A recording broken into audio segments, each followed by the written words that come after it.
Hey everybody, djufu here, and here is the moment you've all been waiting for. My final movie review. Oh, ha, ha, ha. Yes, my final movie review. And I'm pretty sure you're all expecting a big epic finale with story and power and Ganondorf and Link and the Lord of Darkness fighting for the control of the Earth and the saving of Godzilla 419 and all this epic crap. Well, you're not gonna get it.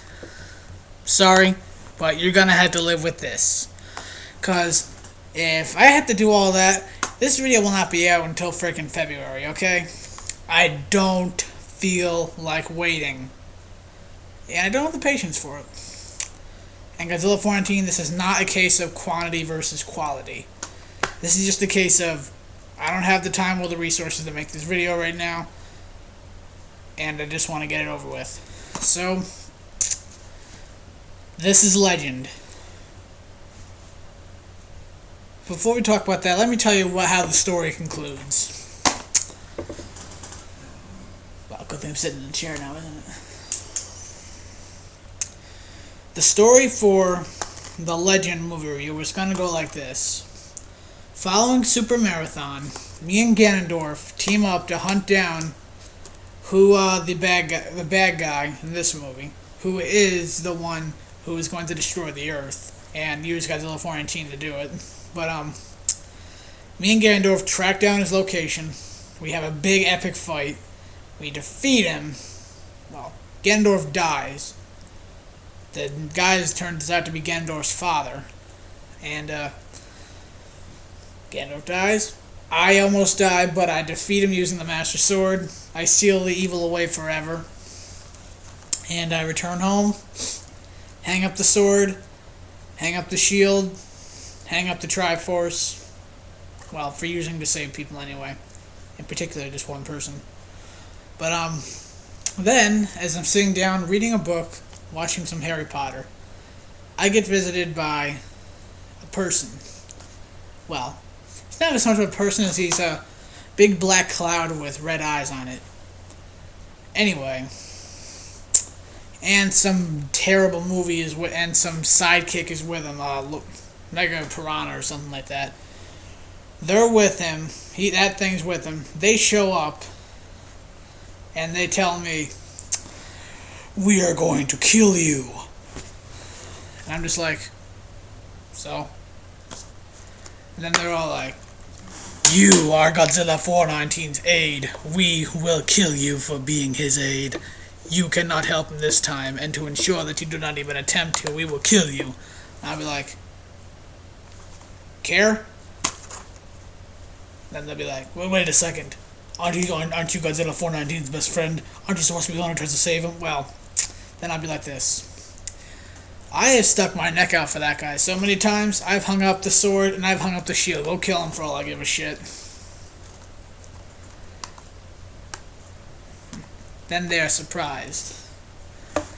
Then I just give them a look over and say, Godzilla 419 is going to kick your ass no matter what the hell you throw at him.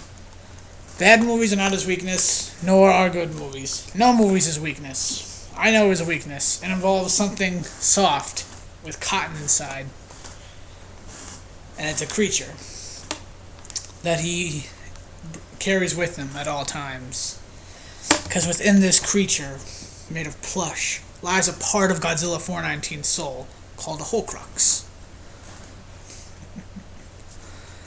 And if you were to kill that, Godzilla 419 would become vulnerable. But just killing the item alone, that alone isn't enough. You'd have to then take an item from the location not far from Godzilla 419, and then with that item, you could kill the plush, and then Godzilla 419 could be killed. But anyway, how I know that? I have my sources. They were astonished that I actually told them all that. But knowing that they're bad movies and it's a bad company, they're not gonna do it. No, they won't. I know bad movies. Okay? They will not do it. But only one bad movie is smart enough to do that.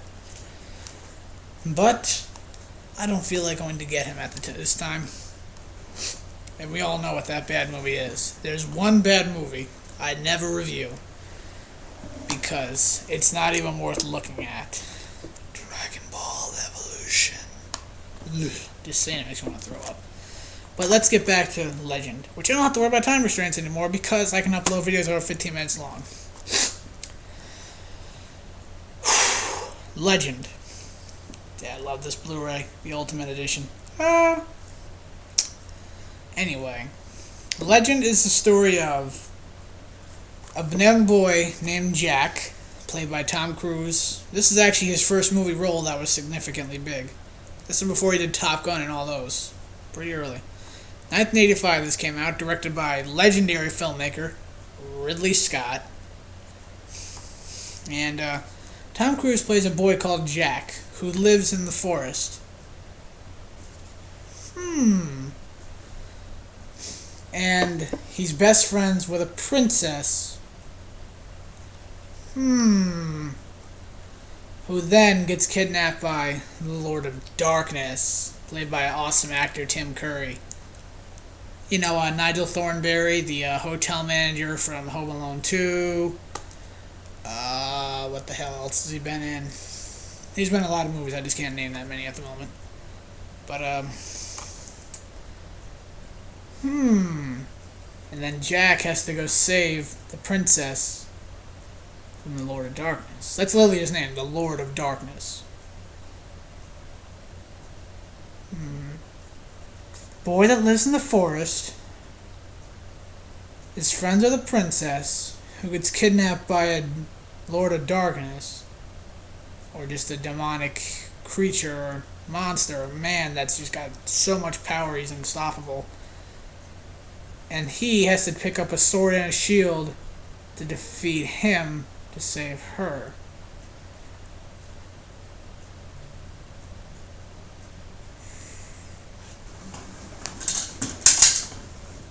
I wonder if there is any relation.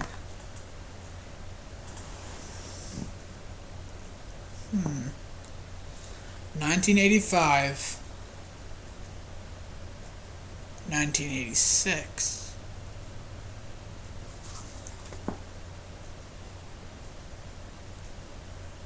Legend was released in the US in 1986, but was released in everywhere else in the world in 1985. Legend of Zelda, the first one I believe, was released in 1986, 1987.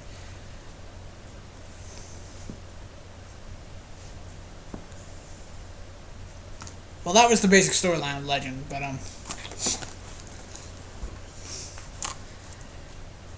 if you've ever seen this movie, first of all, let me tell you, this movie gets a 5 out of 5 stars from me, but not the theatrical cut.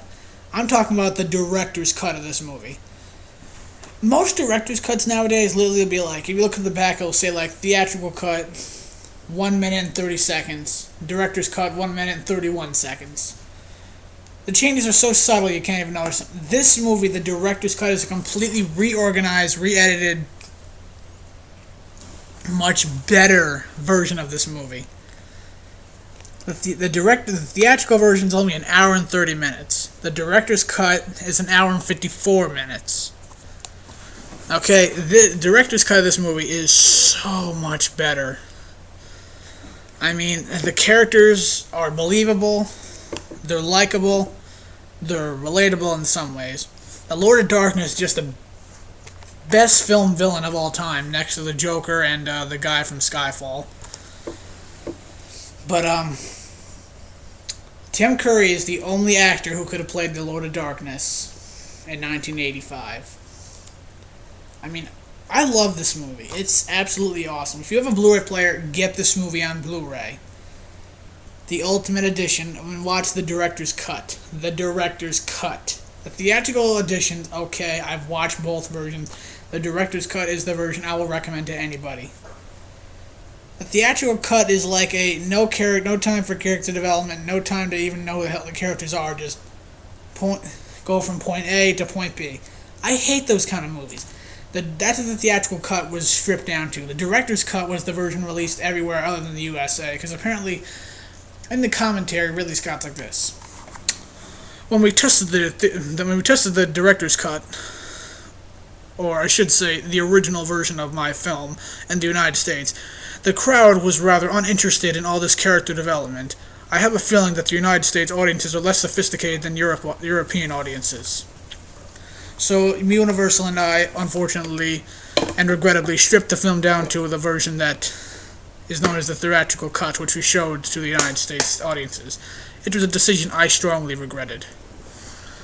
But thankfully, the director's cut was discovered. Yeah, I agree with them on many aspects of that. Now, I'm not saying everybody, but I am going to say that Ridley Scott is true. American audiences don't give a damn about in-depth story. They want point A to point B, which is the kind of movies that are released every freaking weekend. We only once a month get those awesome movies. Like, next weekend we're going to get a point A to point B movie, and it's going to suck ass, and I don't care what the hell the box office or the fucking fans say. It's going to suck. The epic finale that will live forever. It will live as long as it's in the movie theater, okay? I fucking hate Twilight. Let that go on the record, okay? Skyfall is not a point A to point B movie. That movie is exactly what Ridley Scott was talking about. That movie is depth. But let's get back to Legend, okay? 5 out of 5 stars. I can't express how much the director's cut's better than the theatrical version. Let me just read you the back. Legend from visionary director Ridley Scott, Blade Runner and Gladiator, and Alien. And, what the hell else did he direct?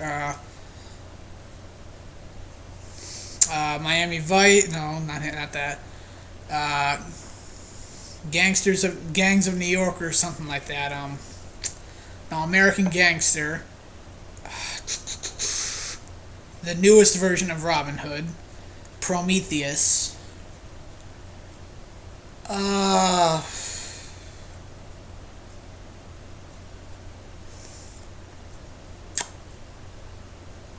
Can't think of anything, but he's directed a lot of really good movies.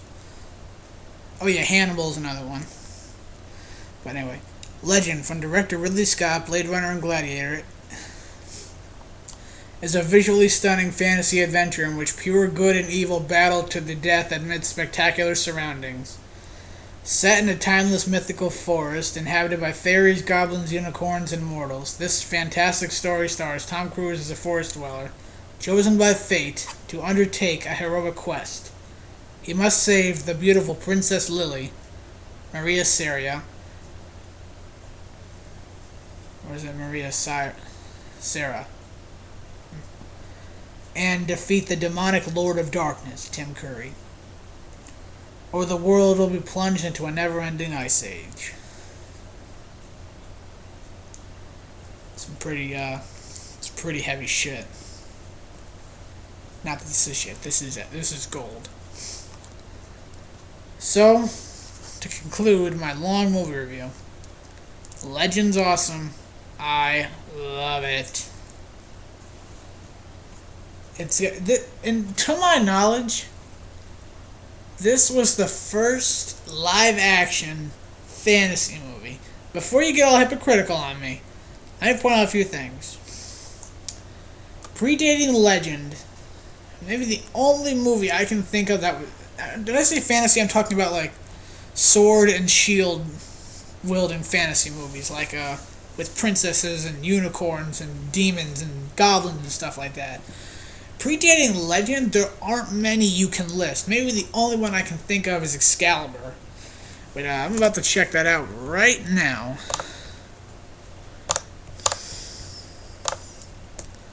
Excalibur. And Star Wars doesn't count. Star Wars is a science fiction fantasy. This is sword and sorcery fantasy. Excalibur.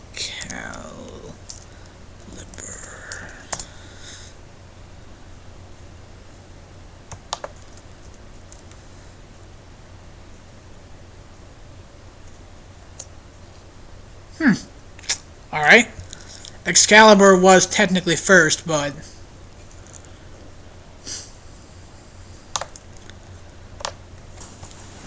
this movie was better in my opinion. So, Legend, I highly recommend it. I've said that enough. I got this Blu-ray edition used for $15 at FYE. That's a Blu-ray disc.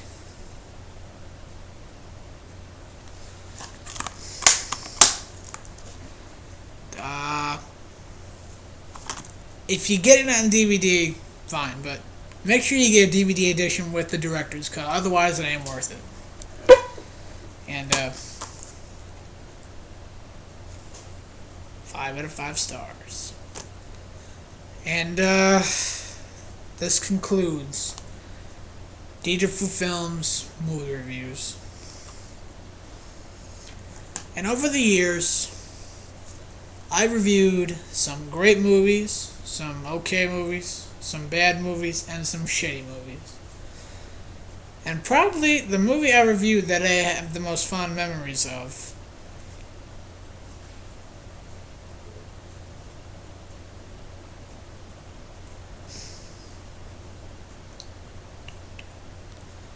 was probably something from Dino Marathon. Though I have to admit that Super Marathon was pretty fun too, but and this time I mean it when I tell you I'm not coming back to do movie reviews. I'm done with them. I might just do these kind of movie reviews from now on, where if I see a movie I really like Skyfall, then I'll talk about it like this. But I won't do like any of the fancy editing or anything like that. That's done and over with. But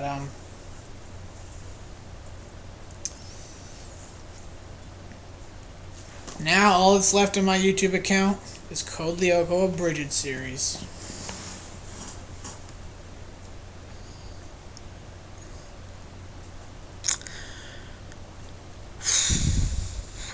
So, let us celebrate that fact and click this button right there, subscribe, and have a wonderful night. Peace out.